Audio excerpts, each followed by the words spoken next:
Welcome back to another episode of Neuroscience Digest, powered by my BrainWise coach. I am Bastian. And I'm Phil Dixon. And we are so excited that you have chosen to join us on another excursion of understanding some of the research that may be happening in the neuroscience field and decoding it and how we might be able to apply it to our life. If you are enjoying our podcast series, comment, share, subscribe to our podcast, wherever it is that you get your podcasts, and give us a 5-star review and leave us a 5-star rating and review us, because it does help others find us, and we want to continue growing our BrainWise community. And today we're going to do a little bit different. We're still going to probably pull in some of the research and have a discussion about it. But what actually happened, Phil, and I had shared this with you a couple of days ago, is my husband and I, we watched the first episode of the new season of My Strange Addictions. So this is a content forewarning. We might share a little bit about what happened on that episode. So if you're grossed out by some things, you may want to plug your ears at certain points. But as I was watching it, I found it so unbelievably fascinating how they could have such a strange, maybe fascinating is the wrong word. It was more astounding how someone might have such a bizarre or strange addiction. And credit to my husband for saying that we should do an episode where we talk about it and where these addictions come from. I think it's a interesting discussion. I think we're going to be able to pull some interesting nuggets out of it. And we're going to talk about or explore why people develop unusual, bizarre, or strange addictions, the kind that you can see on that particular episode.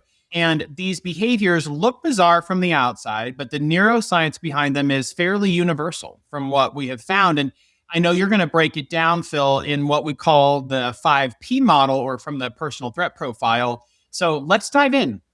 So there's a few things. And first of all, when Cole brought this to my attention, I was, as we say in England, gobsmacked about some of the things he was telling me. And that was what caused us both to go, let's go and research the neuroscience behind some of this. Because one of them that I told you about, Phil, was someone was eating raw meat. Like they were addicted to eating raw meat, or someone was eating drywall, or just bizarre things. And so what I got intrigued about is what's going on? What causes that? Why does it continue? And if you change it from an unusual addiction or a strange addiction to a compulsive craving, then we suddenly start to actually reframe how we're looking at it.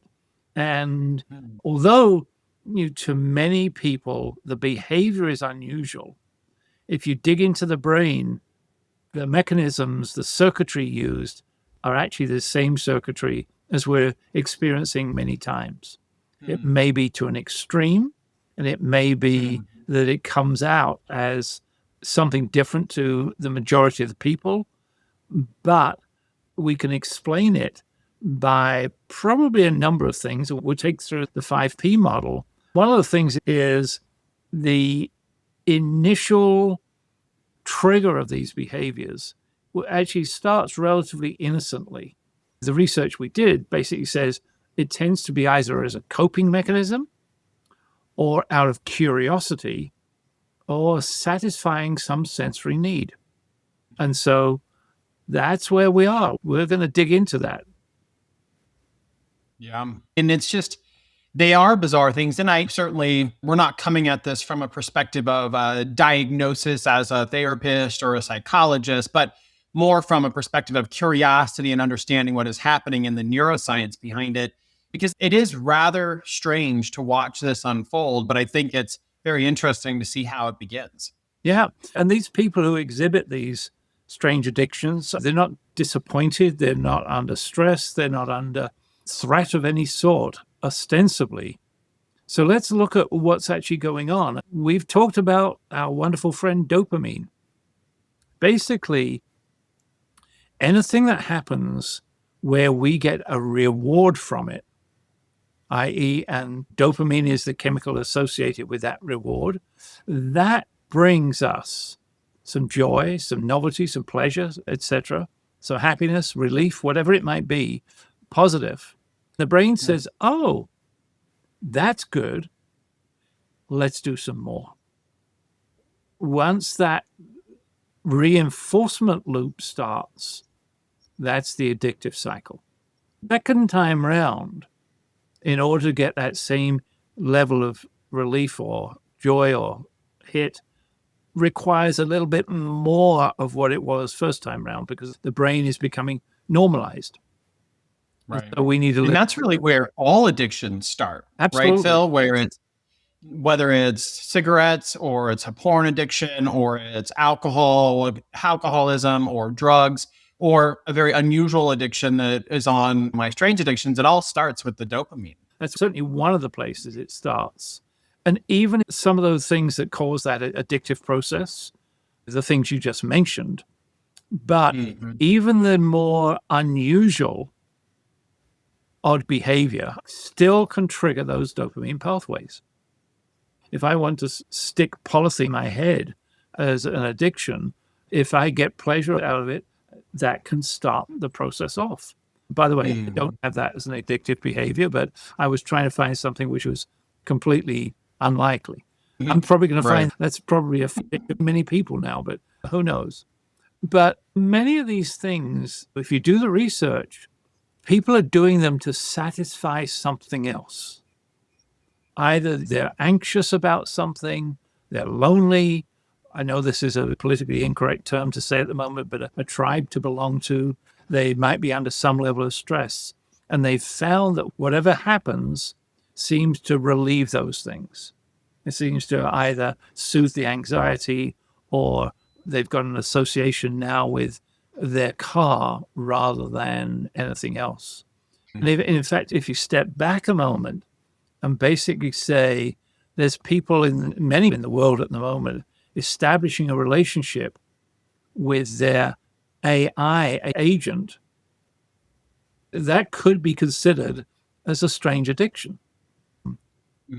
Especially if it's not regulated well in terms of you personally regulating your interactions with it and how you're interpreting the information that comes back. And that's a real discussion that has to happen with people around being very cognizant of that relationship, especially because there's some people that are more, they're set up, unfortunately, and they're wired to have more addictive style behavior. Like I was addicted to smoking cigarettes for a number of years, and that led to being pre-wired for that in some cases. And so to be very careful. And so I think it's a word of caution in that particular setting because that's something new that's starting to show itself. Right. And that's why you particularly bring it up at the moment. The first thing is the dopamine pathways, and we get pleasure out of it. The second is we started to be able to regulate our emotions through it, soothing anxiety and this, that, and the other. The third is, and we've spoken about this quite a lot before, I think, the brain is a pattern recognition machine. The purpose of the brain is to recognize patterns of problems about survival and resolve those problems. And that's one of the main reasons for our purpose of the brain is survival. Pattern recognition is important. If a behavior is reliably ameliorated, then the brain says, I've got a pattern. Whenever I do X, it actually reduces my stress or it reduces my anxiety or I don't feel as lonely. So therefore, let me do it again. So once that pattern is established, we've got that reinforcement that comes in and dopamine being released is just a parallel thing going on at the moment. You've got pattern recognition, emotional regulation, and the dopamine release. So all of these things are happening at the same time. And again, that circuitry, that dynamic that's happening in the brain is not at all unusual. We just see it from the outside as this strange addiction. But the behavior is very common.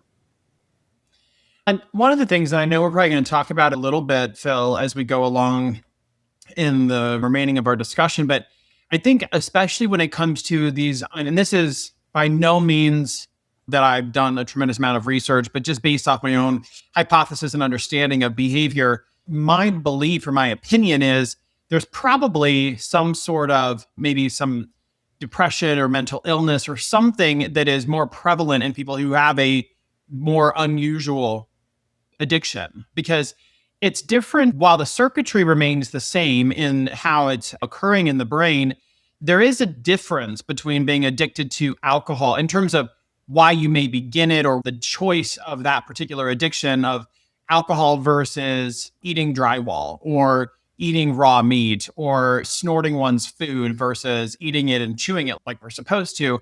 There has to present some form of difference, most likely in my belief system or my opinion, related to some form of mental illness on the front end, because it does present such an unusual addictive behavior. Yeah, I don't know. And I haven't done research on the triggering side of it. What causes that first person to eat some drywall? Right. To me, it would be let me throw up immediately afterwards. But Me too.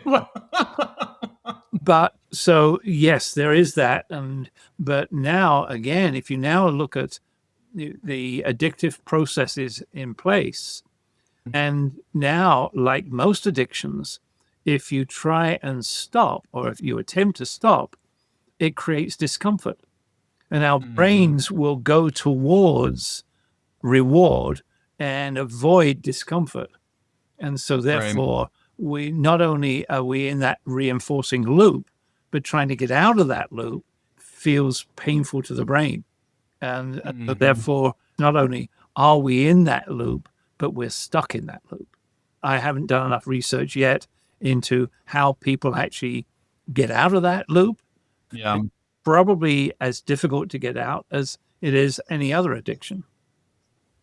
Oh, for sure. Imagine there's intensive therapy for folks who are experiencing a strange or unusual addiction, because there's probably things from their past experiences that they need to work through, and there's something related to their identity. There's a variety of things. And then how do you stop it? So I just think there definitely has to be, I would assume, some form of therapy that's involved, because it's just so different. Addictions like alcoholism or narcotics or whatever, there are groups and rehab centers to help people be able to break out of that addictive cycle.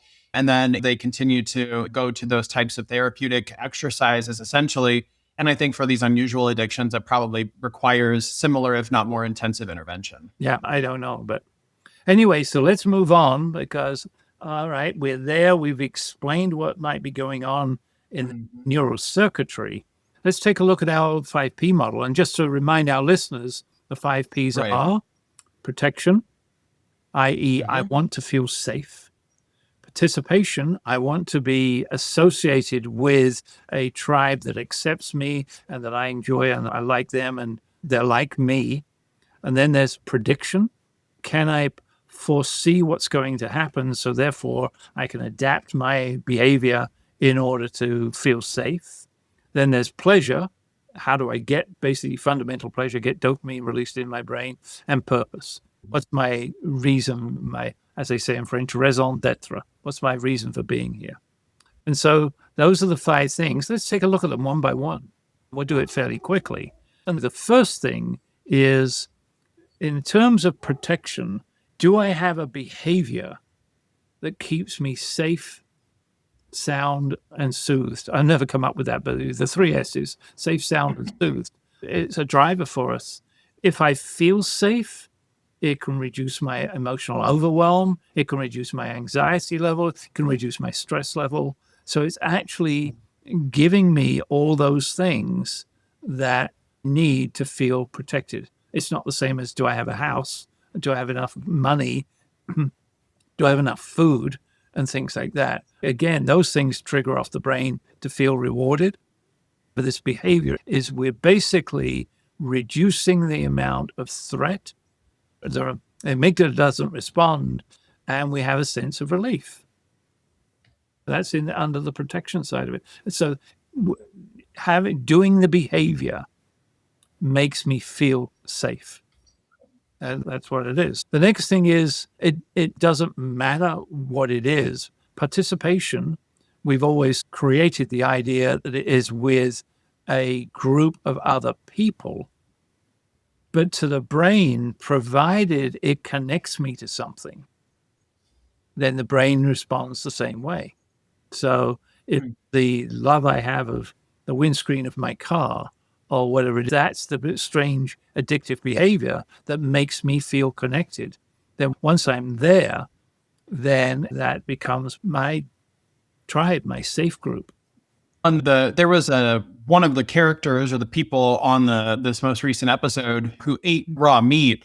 It all started from her grandmother doing the same activity. And then they would do it together for some reason. And then when her grandmother passed, it was a way for her to remain connected to her late grandmother. So this part entirely makes sense because I saw it play out in the episode. Yeah.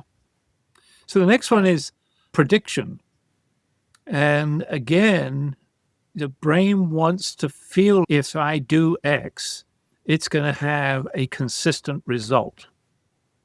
And so therefore, I know that if I do it, I know that I'm going to feel good. So why wouldn't I do it again? And it becomes a habit. It's a trigger, the routine, and a reward. My brain now knows that I'm going to feel good about it. And it's a predictable thing that I can feel good about. Again, it's part of the addictive cycle. We've got some coding that goes on in the brain that gets very predictable.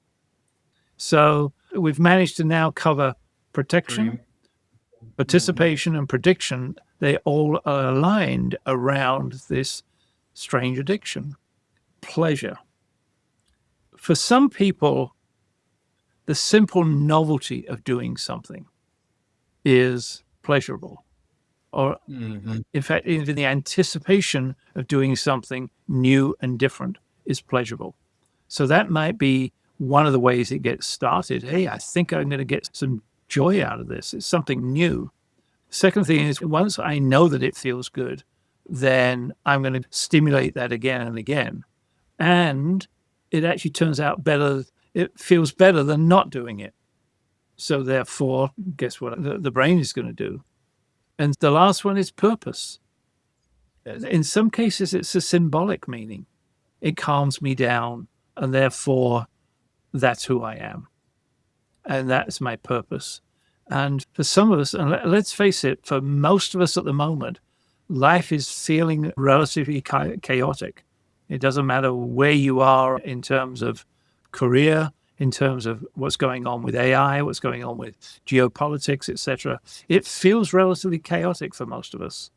And so therefore, anything the brain can do that actually resolves some of that, the brain will do.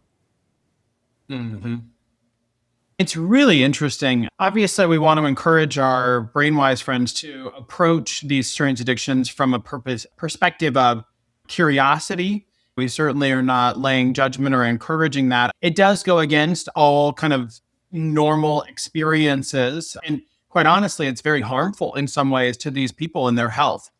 And that was presented on the show. TLC exists almost purely to exploit these anomalies in human beings because people find it interesting, entertaining, or whatever it is. I don't think there's anything wrong, at least in my perspective, by being somewhat unsavory activities in some ways. Like when the young lady was eating raw meat, I had to close my eyes because it just made me, another lady was snorting her food and then it would come back out her nose. And I couldn't look at it because it made my stomach very upset. And that reaction is not wrong, but how do we approach it from a perspective of curiosity? Because there's something going on from a neuroscience, behavioral, psychological perspective from these individuals. And then TLC just comes along and exploits that for their own gain from a network perspective. But they've got an audience for it too. They wouldn't produce the show if people weren't watching it. The behavior might look odd to, I'll say, the majority of us. But what's going on? The brain dynamic is something that exists in all of our brains, and it's pretty well universal. If you reframe it from, oh my gosh, it's a strange addiction, to the brain is actually trying to solve a problem for this person. It's just not the way that most of us would make sense of it. But that's what's actually going on at the brain level. If you decide to watch some of these things or you find someone, let's step back a little bit and rather than rush to judgment, let's rush to insight with a bit of compassion. What can we actually do to be curious about why that person's going through this? Just recognize that when you delve into the neuroscience, we can actually understand what's going on. What I would challenge our listeners is we've all got some things that we face that we have to turn around and say, we're going to have to cope with that. What do we do?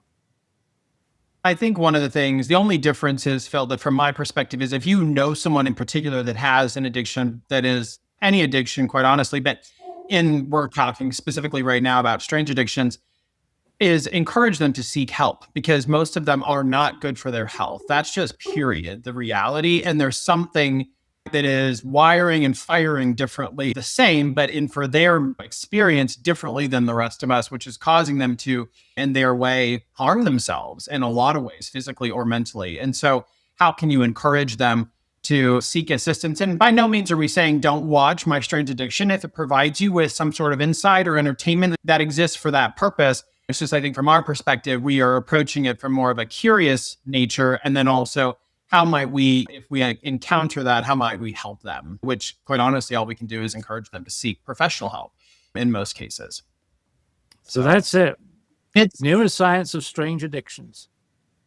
very interesting, and it certainly will help me if I may not watch another episode, quite honestly. I'll probably just look at the snippets, Phil, that come out because it was difficult to watch the entire thing, but approach it from a different perspective. And I think for our BrainWise friends, hopefully you found something intriguing by this. As always, if you enjoyed our podcast or this episode today, comment, share, subscribe to us wherever it is you get your podcast. Leave us a 5-star review because it does help others find us. And of course, until next time, stay curious, stay compassionate, and always stay brainwise.